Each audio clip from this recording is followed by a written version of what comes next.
And so now that I have $1,000 free, I'm going to start spending that. I'm going to start treating myself to these other experiences.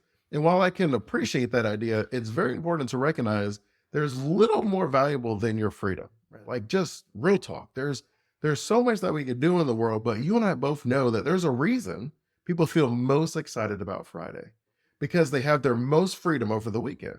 And there's a reason that most people feel a little icky about Monday. And that's because they know that they have the least amount of freedom. They have a time that they have to wake up that if they could, they would not wake up then. They know that they have to interact with people that if they could, they would tell to kick rocks. But on Friday, we get to choose who we want to be with. We get to choose when we want to wake up. We get to choose how we spend our day. When you look at retirement, ideally, we're just living a whole bunch of Fridays every single day. Hi, it's Dre Griggs of Obsidian Wisdom. Today, we discuss how to effectively manage your debt and creditors. So I do get this question because a lot of time when we are planning for retirement, we know that there's a few levers that we have. We can either increase how much money we have, we can decrease how much bills we have, or we can push back the date at which we'll retire.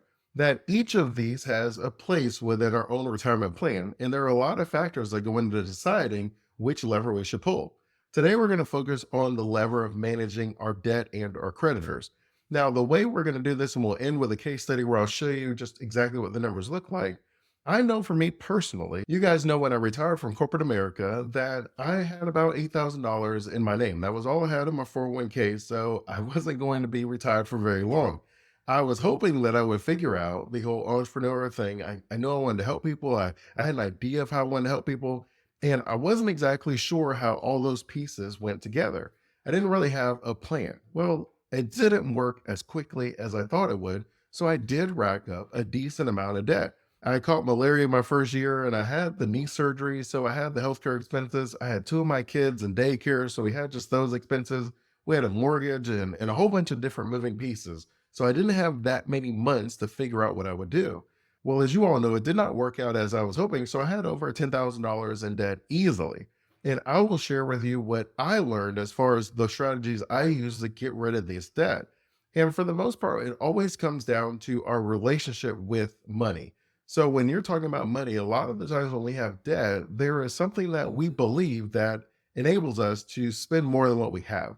Now, we're not going to go into this idea of there are some good debt, there's some bad debt, because it's true. But this video is focusing on getting rid of debt. So the assumption is this is debt that you don't want to have. Whether we consider a good debt or bad debt is another conversation for another day. But when you're trying to get rid of debt, it is important to understand with our creditors what they expect of us. So for me, I had a lot of credit card debt. I remember I had an American Express card that had over like $11,000 on it. I had lots of different credit cards I was paying. And because I had compounding interest, which is a very fancy way of saying that my interest rate is calculated on the balance daily. And because it's calculated daily, the amount of money I was paying towards the bill, it wasn't lowering my bill very much. And so for me, I had to find a strategy that allowed me to be able to get ahead of this. And so I would call the creditors, I would have a conversation. And the long story short is most of them would say, we're not really interested in negotiating until you've missed a certain amount of payments. Now, we can discuss whether or not we think that that makes the most sense, but for most credit card companies, that's going to be the starting point. So ideally, we're all in a place where we can pay more than what our minimum payment is, and then that will give us the ability to pay off the debt. And again, I have a case study at the end which I'll go through. But sometimes the question becomes, how important is my credit score? Because my credit score is not infinitely important. I know that that's how we have, as a society, made credit scores seem that you have to do everything you can to maintain this high credit score. But at the end of the day, what are we going to use our credit for determines how important that credit score is to our retirement plan. And so when we're having this conversation, if you plan on retiring and you already have a car that you plan on having for at least the next 5 years, if you already have a mortgage that you don't plan on moving at least for the next 5 years, probably 10 for a mortgage just to give us a little bit of a cushion, and you don't plan on buying a lot of things on credit where you don't have a new application for credit, then your credit score is not really worth a lot in retirement. Right? That's just the truth of it. The credit score is our ability to get new things, to get loans at favorable interest rates. Sure, sometimes we can move to a apartment complex And the apartment is going to look at our credit score. And based on that, they'll let us know what our down payment needs to be. But if you're someone in a position of retirement where your credit score literally has no value, then in my opinion, a lot of the times your income then is the number one deciding factor of what we should be doing as far as managing debt. Which leads very nicely into the third takeaway is ensuring that we're communicating with our creditors. Whether we're talking to them and we have a traditional plan set in place and we just need to have a lower monthly payment that's set up for a short amount of time, or whether we need to discuss with them whether we can settle these accounts because the amount of money that we're paying, so much of it is going towards interest, which makes it impossible for us to pay the debt off. We just want to be communicating with our creditors and making sure that we have this open dialogue in place. There are lots of laws in place as far as the way these conversations can and can't go. And so it is always a good idea for us to just be aware of what our rights are within the Consumer Protection Bureau. And so if the creditor, the only way they'll negotiate with you in the sense that they'll stop adding on this compounding interest payment is to not make a payment for 6 months, then there are situations that that does work. And so at that particular time, I know for me, that was something that I had to do. So I would call the creditors up and I would say, look, I don't have the money. I lost my job. Situation has changed significantly. What can we do? And most of the time they would say, we're not doing anything for, 6 months of non-payment. So I would go through the 6 months of non-payment. Then I would call them back up and we would have the conversation. And the conversation was pretty straightforward. It was like, hey, I don't want to pay any of these late fees or any of these extra interest payments. I want to pay what I owe you. I just want to pay what I owed you. The amount of money I spent, that's the amount I want to pay. Now, everybody's different. Some people are going to say, well, Dre, you technically owe them all of that. That was the agreement that you went into. So you should pay back all of that. And that's fine if that's your opinion. I don't have any issue with that. But if you're simply saying, I know I used $2,000, I know the interest and the late fees and all these penalties has put me up to $4,000, I would like to have a payment plan for the $2,000. And we can close the credit card. I don't want to use it anyways. And you stop adding all these extra fees. It's just a set amount that we're going to pay. And then I promise to pay a set amount of money every single month until that balance is paid. And that is how I was able to get out of a significant amount of my credit card debt. Now, again, there are people who would say, I don't really like the stress of that, Dre. I don't want to talk to the creditors. I don't want them calling me for those 6 months. And in that situation, there are credit counselors, there's different credit services where they basically have you do the exact same thing because there's already set amounts that they can negotiate. As soon as you call them up, everybody kind of knows the deal. They're going to offer you the first amount. And then, normally they'll say, hey, we'll close it for 90% of what you owe. So you owe $2,000, you pay us $1,800, we'll call it a day. And then you'll go back and you'll say, all right, well, I actually feel that it's probably closer to 60%. And so that would be like $1,200. And then you negotiate over the term. So if you agree to pay them off in 12 months, then more times than not, inside of the matrix that they're looking at, they're able to give you an approval for a lower percentage amount. If you need a longer term where you need 2, 3, 5 years to pay them back, well, then normally you have to pay back a higher percentage of the amount that you owe. And ideally, you'd want to have this done before your creditor sends your account to a lawyer and a collections agency and different things like that. Now, sometimes that's just how the credit card company works. They always send it to collections. They don't negotiate internally. Sometimes they send it off and then the collection agency is the one that you would negotiate with. The goal is to have a debt management plan in place before whoever the people that you would actually negotiate with get fed up with you and open a court case. Because if you end up having to go to court, then you have less control over the situation. When you go to court, there's a judge, there's different mandates, and they add the court fees on top, and that's a part of the overall settlement. But the process ends up ultimately still being the same. You negotiate a percentage of what the debt is, and then you have a payment terms that are set up, and then you pay off the debt. So you want to be able to get that negotiation before it's sent to an actual court hearing and things like that. You definitely don't want to go in front of a judge, right? You basically want to have all of this resolved before that. And again, this would be a strategy that we would use if we don't need our credit for probably at least the next 5 years. We already have the house, so we don't need a mortgage or anything like that. We already have the car, so we don't need a car payment. We don't plan on adding or using our credit for anything. Now, all we have to do is focus on eliminating our debt as we get towards retirement. Now, if this seems like too much work and you have the time and the income available to pay off your debt, there's normally two approaches that we look at as far as just getting rid of debt. You normally have what's called the debt avalanche, where we'll take the interest rates of all of our debt and we'll pay the highest interest rates first. So our money is working in the most efficient manner. And then we start paying it down to where all we have left is the low interest rates, and then we have no debt. The other option is the debt snowball. And inside of the debt snowball, the way that that one normally works is we're going to take our smallest minimum payment and then we're going to pay that amount off. Now, the cool thing about the snowball is we get that dopamine hit where we get that instant win, where you get rid of one of your credit cards. It just feels good.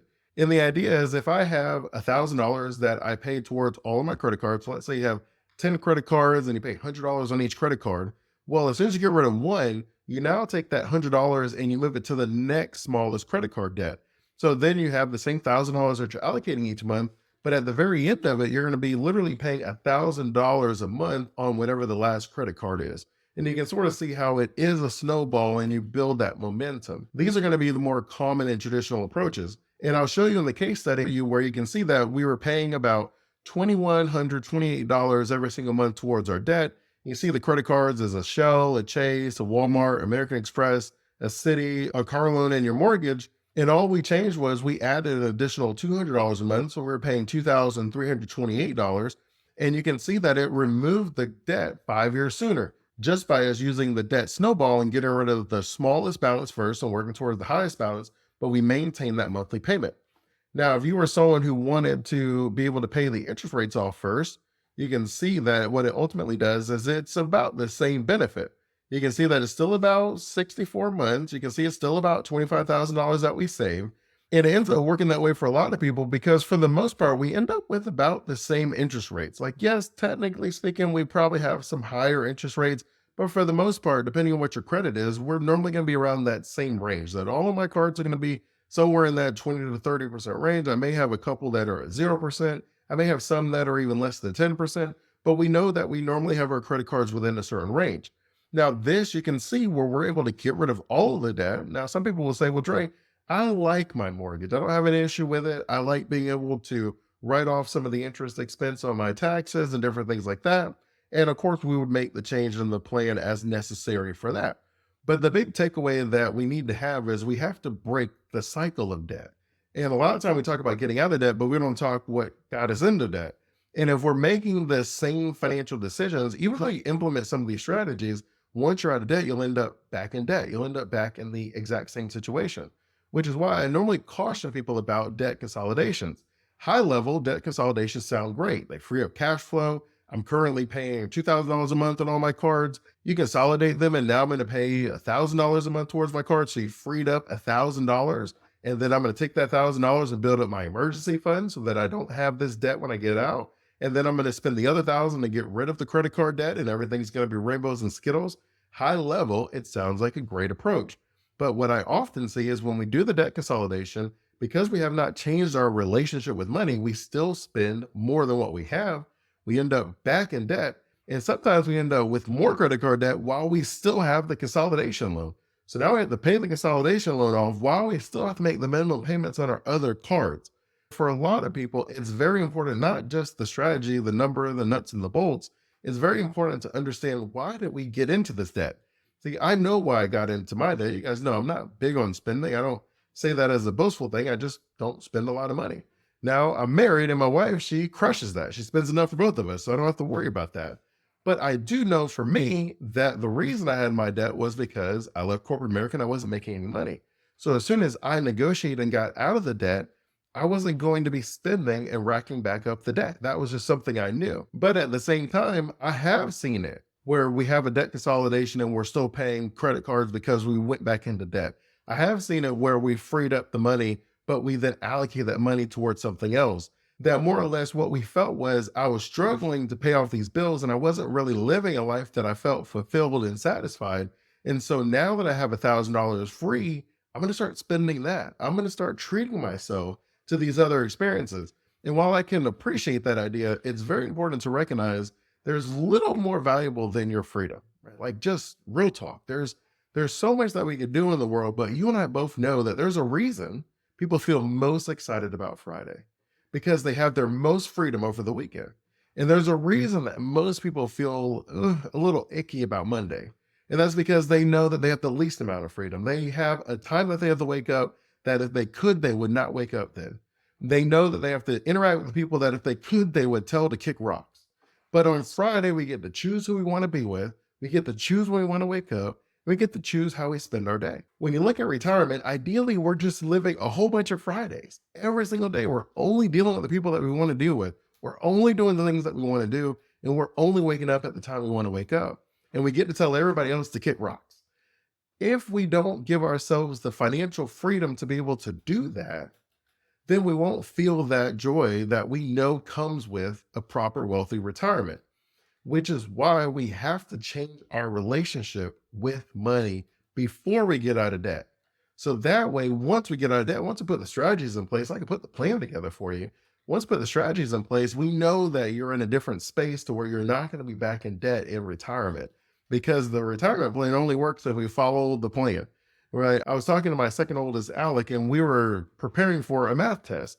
And the teacher gives us a study guide. We go through the questions and then we create additional questions. And we do about 5 questions each day because she gives us the study guide about a week early.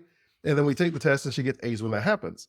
Every so often, she feels like she wants to deviate from the plan, where she said, "Oh, Dad, I did my study guide in class, so you don't have to look at it." And I'm like, whoa, whoa, whoa, whoa, whoa. What happened to the plan that gets us the A? And she's like, "Well, I'm just going to kind of do something different." And obviously, in my mind, I'm like, we already know what gets the A. Why would we change anything? And sometimes we feel that way in retirement. We know what gets us the wealthy retirement. We know how we have to spend our money. We know how we have to allocate our money. 65% of self-made millionaires have at least 3 streams of income. So we need to be allocating our money in a way to generate at least 3 streams of income.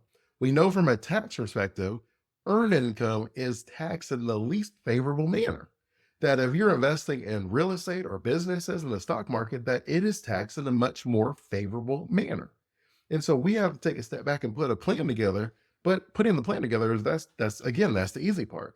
We have to execute on that plan to be able to enjoy ourselves in retirement. And so ultimately, when it comes to managing debt and our creditors, we normally have to start with taking an inventory. You should know the balances, the interest rates, and the overall terms left on your debt, whether it's compounding or simple interest. We should also understand what decisions we made that created the debt so that we can make different and better decisions next time. Which leads very nicely into our fourth takeaway is we want to build strong, healthy financial habits, changing our relationship with money to ensure that we don't get into debt again if our plan is to not get into debt. Now, again, the scope of this video wasn't about whether we have good debt or bad debt, because the question was, how do we get out of debt? So the assumption is whether it's good debt or bad debt, that we want to get rid of it.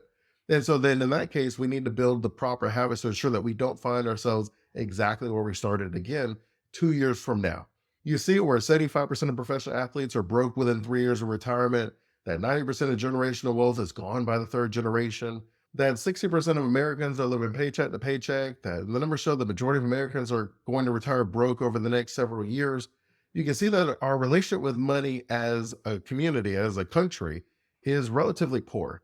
And a lot of that has to do naturally with the way that we're conditioned, right? We know that America operates best with lifelong employees. If everybody was financially free and could just stop working when they wanted to, from an economical perspective, that would be a rougher situation for America. So there are numbers that say people who watch more TV tend to eat and spend more because of the information that we're absorbing. So if you want to change your relationship with money, you got to read and absorb different information. Now, here on the Wealth and Retirement channel, this is a great place for you to get some of that wisdom where you can make some of those changes with your relationship with money.